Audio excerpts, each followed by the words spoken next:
नहीं, हमको आज बिहार सरकार के द्वारा और बिहार के मुख्यमंत्री माननीय श्री नीतीश कुमार जी के द्वारा जो जातीय आरक्षण हो रहा है, उस आरक्षण पर आज बोलने के लिए आपको बुलाया गया। मेरा कहने का एक ही मतलब है कि इस आरक्षण से बिहार के लोगों को कुछ मिलने वाला नहीं है। 17 सालों में मुख्यमंत्री ने कुछ दिया नहीं, मगर जैसे ही लोकसभा का चुनाव आ गया, मुख्यमंत्री ने जनता के बीच में एक सुगुफा छोड़ दिया जातीय आरक्षण का। चूँकि आज इतना विरोध हो चुका बिहार में मुख्यमंत्री का और जनता दल यूनाइटेड का जिस तरह से दिन पर दिन ग्राफ गिरते जा रहा है, तो चुनाव में पराजय को देखते हुए बिहार के मुख्यमंत्री माननीय नीतीश कुमार जी ने जातीय आरक्षण कराने का सर्वे कराने का उन्होंने निर्णय लिया और हम इसका विरोध करते हैं। क्योंकि इस आरक्षण से किसी जाति को कुछ मिलने वाला नहीं है। जो पहले से आरक्षण की नीति तय है, उस नीति से थोड़ा सा भी ऊपर और नीचे बिहार की सरकार या कोई भी जा नहीं सकता है, या न्यायालय के द्वारा हो या बिहार सरकार के द्वारा हो। एक सीमा तय कर दी गई है कि आरक्षण बस इतना ही % को देना है।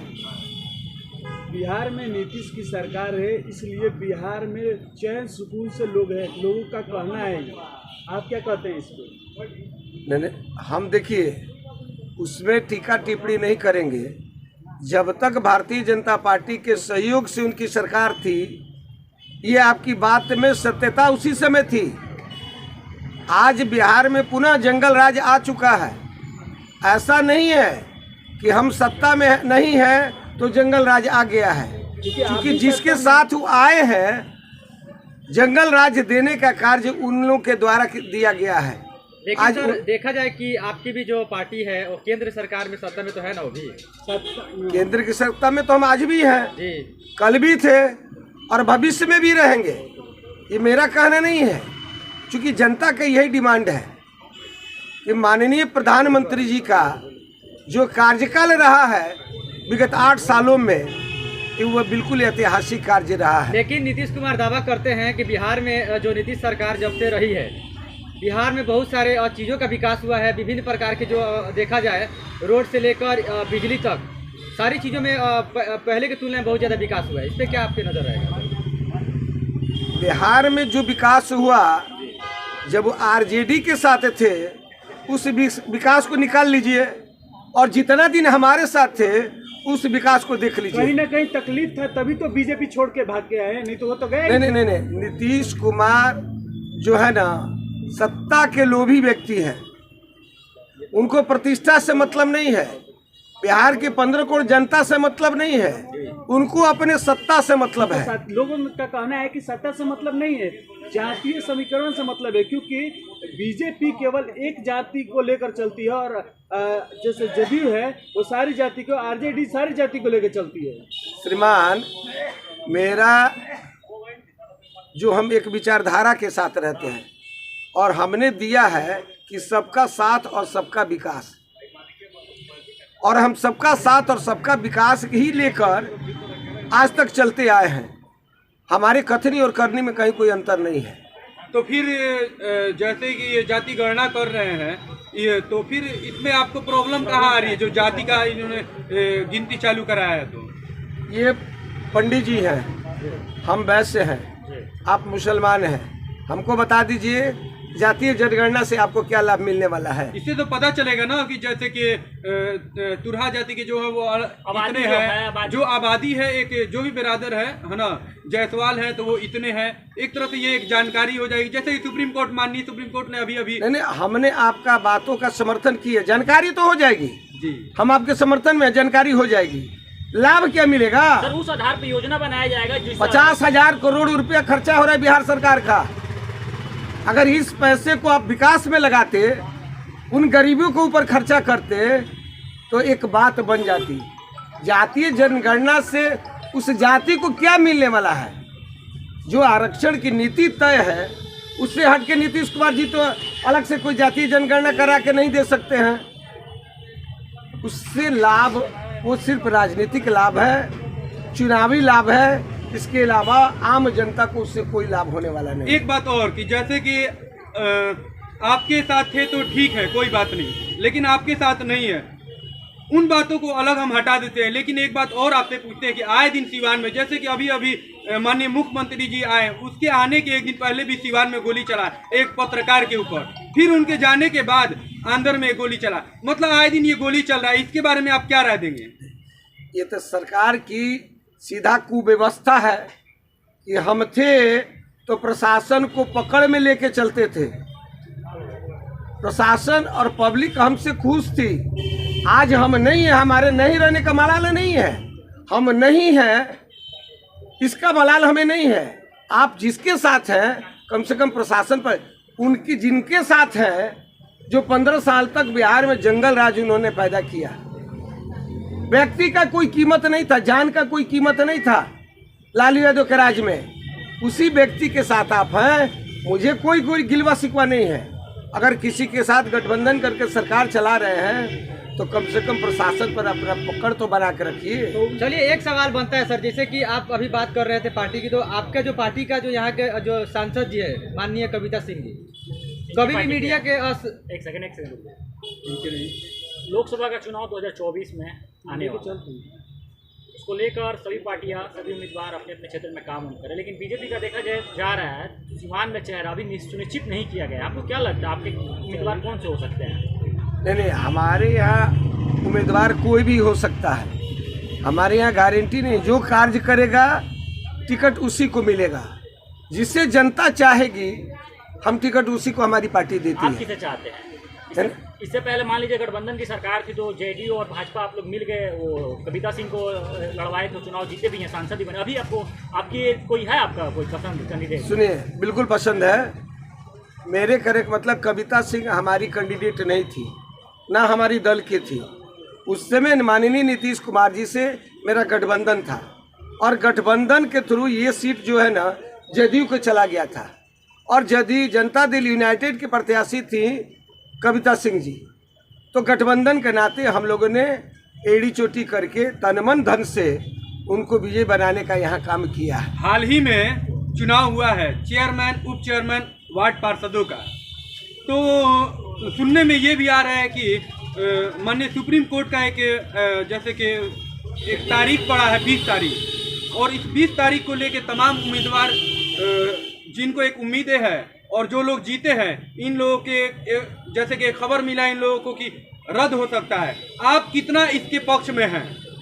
नहीं, देखिए, माननीय सर्वोच्च न्यायालय पर हम कोई टीका टिप्पणी नहीं कर सकते हैं, और न सर्वोच्च न्यायालय किसी से पूछ के कोई डिसीजन करती है।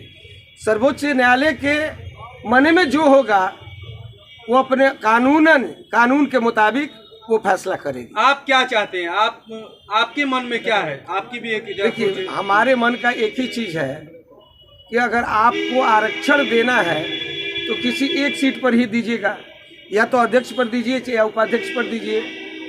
आपने दोनों सीट को आरक्षित कर दिया, हमारा इसी का विरोध है कि आप किसी एक पद को आरक्षित कीजिए और एक को जनरल रखिए। अच्छा सर, एक सवाल है कि लगातार जेडीयू का गठबंधन कभी राजद से कभी बीजेपी से हो जाता है, तो आने वाले समय में ऐसा फिर कभी मौका मिल सकता है कि बीजेपी और जेडीयू गठबंधन करके सरकार बना सकती है बिहार में? देखिए, राजनीति में इस तरह का कुछ भी हो सकता है। राजनीति में इस तरह का बात कहना ये गलत होगा कि मेरे साथ जदयू का फिर पूरा क्या बोलते हैं तालमेल नहीं होगा। राजनीति में हर चीज़ संभव है और मौका के इंतजार में सब लोग गठबंधन तो करते हैं। फिर कहीं ना कहीं ये भी एक सवाल उठता है कि यानी कि जब राजनीति में कुछ भी हो सकता है, राजद के साथ ये अगर पार्टी जुड़ जाती है जदयू, तो एक सरकार बन सकता है और लोग भी कहा जा सकता है कि सत्ता का लालच है। उसी प्रकार फिर भाजपा को भी कहा जा सकता है कि आप भी सत्ता के लालच में घिरे हुए हैं। देखिए, हम एक विचारधारा के पार्टी हैं, हम एक विचारधारा के पार्टी हैं। कुछ भी अगर हम गठबंधन करते हैं तो अपने की विचारधारा से हट के हम गठबंधन नहीं करते हैं। हमारे जिंदगी में कभी कांग्रेस से गठबंधन नहीं होगा। तो आप किस विचारधारा के हैं ये बता दीजिए। हमारा जो विचारधारा है, हमारे लिए राष्ट्र सर्वोपरि है। हम हमारी पार्टी है, हमारे पार्टी के लोग क्या कहते हैं, पहले कहते हैं भारत माता की जय। मेरे लिए भारत माता सर्वोच्च है। अगर आप राष्ट्रीय जनता दल में चले जाएंगे तो भारत माता की जय नहीं कहेंगे, वो कहते हैं लालू यादव जिंदाबाद, राबड़ी देवी जिंदाबाद। कांग्रेस में चले जाएंगे वो भारत माता की जय नहीं कहेंगे, वो कहते हैं सोनिया गांधी जिंदाबाद, राहुल गांधी जिंदाबाद।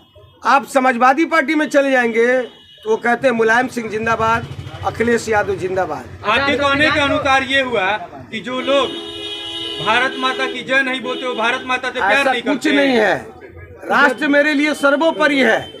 हमने वो नहीं कहा है, हमने कहा कि हम एक विचारधारा के साथ हैं कि राष्ट्र मेरे लिए तो सर्वोपरि इसका है, मतलब सर, पार्टी बाद में है। सर आपने जो कहा कि एक मिनट सर, एक सवाल। हाँ, आपने अभी कहा कि राजद पार्टी है वो राबड़ी जय कहती है, लालू जय कहती है। समाजवादी पार्टी है जो अखिलेश जय कहती है, मुलायम जय कहती है। और अभी आपने कांग्रेस को भी इसी शब्दों से कहा। इसका मतलब क्या, वो राष्ट्रहित की पार्टी और राष्ट्रहित नहीं है उनके अंदर, वो देशद्रोही हैं। देशद्रोही हमने नहीं कहा है, आपने तो फिर राष्ट्रवादी हमने नहीं कहा है कि मेरे लिए राष्ट्र सर्वोपरि है। हम पहले राष्ट्र को याद करते हैं, तब अपने दल के किसी व्यक्ति नेता को याद करते नहीं सर, हैं। मेरा सवाल वो नहीं था। मुझे एक मिनट, मेरा सवाल वो नहीं था सर। मेरा ये जानने का मकसद था कि आपने अभी कहा जो नहीं कहते हैं वंदे मातरम चाहे जो भी हो, तो वो राष्ट्रवादी पार्टी नहीं हुई। नहीं, ये सभी पार्टी अपने परिवार की पार्टी है। व्यक्तिगत अपने लिए पार्टी बनाया है इन्होंने। हम राष्ट्र के चिंतन के लिए पार्टी बनाया है, हम राष्ट्र की एकता और अखंडता के लिए पार्टी बनाए हैं। ये अपने परिवार के लिए पार्टी बनाए हैं। तो क्या इस 26 जनवरी को आप झंडा फहराएंगे बीजेपी कार्यालय में? बिल्कुल, हमेशा फहराते हैं राष्ट्र के झंडा, तो हम हमेशा फहराते हैं। तो जदयू फिर क्यों बोल रही है आप बड़का झूठा पार्टी? देखिए, ये उसका काम है।